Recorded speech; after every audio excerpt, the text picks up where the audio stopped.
মা ওই দিনও কেঁদেছিল সন্তান খাবার খায় না বলে। মা আজও কাঁদে সন্তান খাবার দেয় না বলে। না, এটি কোনো গল্প নয়, কিংবা কোনো সাহিত্যের অংশও নয়। এটি বাস্তব জীবনের লড়াই করা বহু মা বাবার আর্তনাদ। ঠিক এরকম আর্তনাদ করা বৃদ্ধ মা বাবা, মানসিক ভারসাম্যহীন বোনদেরকে নিয়ে পথ চলছে বেওয়ারিশ মানব সেবা বৃদ্ধাশ্রম।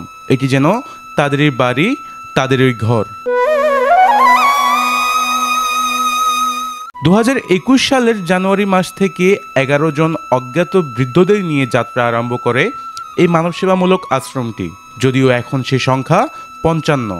আশ্রমটির প্রতিষ্ঠাকাল হতে এখনও পর্যন্ত পরিচালনার দায়িত্বে আছেন প্রতিষ্ঠাতা পরিচালক মাওলানা গোলামুর রহমান রাব্বানী। মানবসেবামূলক আশ্রমটি পরিচালনা করাকালীন বহু প্রতিকূলতার মুখোমুখি হয়েছেন তিনি। ব্যক্তিগত ও সামাজিক জীবনে বিভিন্ন ছোট বড় প্রতিকূলতা উপেক্ষা করে আজ তিনি হয়েছেন অনেক কুলহারা মানুষের আলোর দিশারি। আমার এই বেওয়ারিশ মানব সেবা বৃদ্ধাশ্রম চট্টগ্রাম 2021 সাল থেকে নির্যাতিত নিঃসন্তান অজ্ঞাত মা বাবাদেরকে নিয়ে কাজ শুরু করি। বর্তমানে আমার এই আশ্রমের মধ্যে 55 জন বৃদ্ধ মা বাবা এবং এই নির্যাতিত ফাগলি বোনদের এতিম হয়ে জন্ম নেওয়া বাচ্চাগুলা বসবাস করতেছে।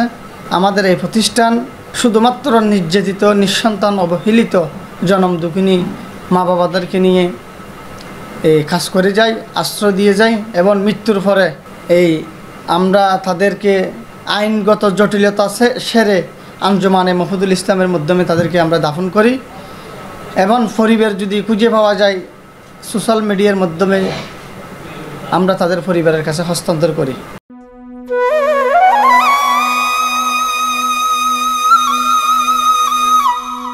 আশ্রমের আশ্রিতদের জিজ্ঞেস করলে জানা যায় এখানে তাদের সকল ধরনের সুযোগ সুবিধা দেওয়া হচ্ছে। ভরণ পোষণ, পোশাক, চিকিৎসা হতে সকল কিছুই। কারো কোনো রকম নালিশ নেই বললেই চলে। বৃদ্ধাশ্রমে আইসি যেন মনে বছরখানি কইব। রাস্তাতে আসছিলাম, কেউ নাই তো, বাড়ি ঘর জাগা জমিন মানে জি কেউ নাই। রাস্তাতে আসছিলাম, রাস্তাতে এই ছেলেটা মানে হুজুরে আঙুরে তুলি আনছে। খুব ভালো আছি, খুব শান্তিতে আছি, খুব ভালো আছি। হ্যাঁ, ব্যাগ দিক দিয়ে সুবিধা অসুবিধা বা ব্যাগ দেয় বা ওষুধ দেয়, আবার ব্যবস্থা করে, আবার হেরি মনে করেন ইঞ্জেকশন দেয়। যেটা লাগে এইটা করতে আছে, এইটা দিতে আছে, বা চা পানি খাওয়াইতে আছে, নাস্তা পানি খাওয়াইতে আছে। আর হয়তো দূরা তবিকে জোয়ারি এ তো মানে ছেলেটা তো খালি কুদ্দে আছে। আমার গল্লাই বলি এই ছেলেটা কুদ্দে আছে, কুদি আঙ্গ আহার আল্লাহ তরফতেন মিলাইলে আমরা খাই। আমাকে কেউ নেই, এই ছেলে আনছে এর দূর পর্যন্ত যে 1 বছর। আর আল্লাহ আছে, খুব সুবিধা আছে, সুবিধার মধ্যে আছি বা আছি আমরা, কোনো কষ্টের মধ্যে নাই, কোনো অসুবিধা নাই। কাপড় কন, চোপড় কন, খানা কন, দানা কন, বা ওষুধ কন, দাবাই কন, বা নাস্তা কন, পানি কন, সব দিক দিয়ে ভালো আছি। কিন্তু কোনো দিক দিয়ে খারাপ না বাবা। কাল পরশু দিনে ডাক্তার আইছে।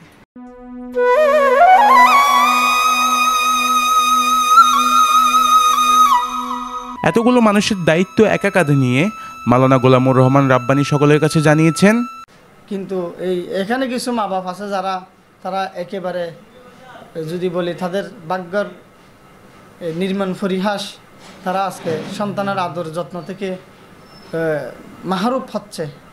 আমি বলবো আপনারা হলো এই মা বাবাদেরকে একটু আদর স্নেহ দিয়ে একটু ভালোবাসা দেওয়ার একটু চেষ্টা করেন। আমি বলবো ভালো কাজের মধ্যে আল্লাহর একটা বিশেষ একটা রহমত আছে। ওই বিশেষ রহমতের কারণে আল্লাহ পাক আমাদেরকে আজকে এতটুকু পর্যন্ত আনছে। তো আমি সবাইকে বলবো আমার এই মা বাবাগুলার একটু পাশে থাকেন।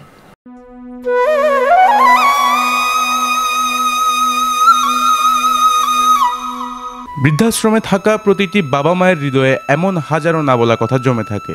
সন্তানদের একটু ভালোবাসাই পারে তাদের শেষ জীবনকে শান্তিময় করে তুলতে। আমরা কি পারি না একটু সময় বের করতে তাদের জন্য?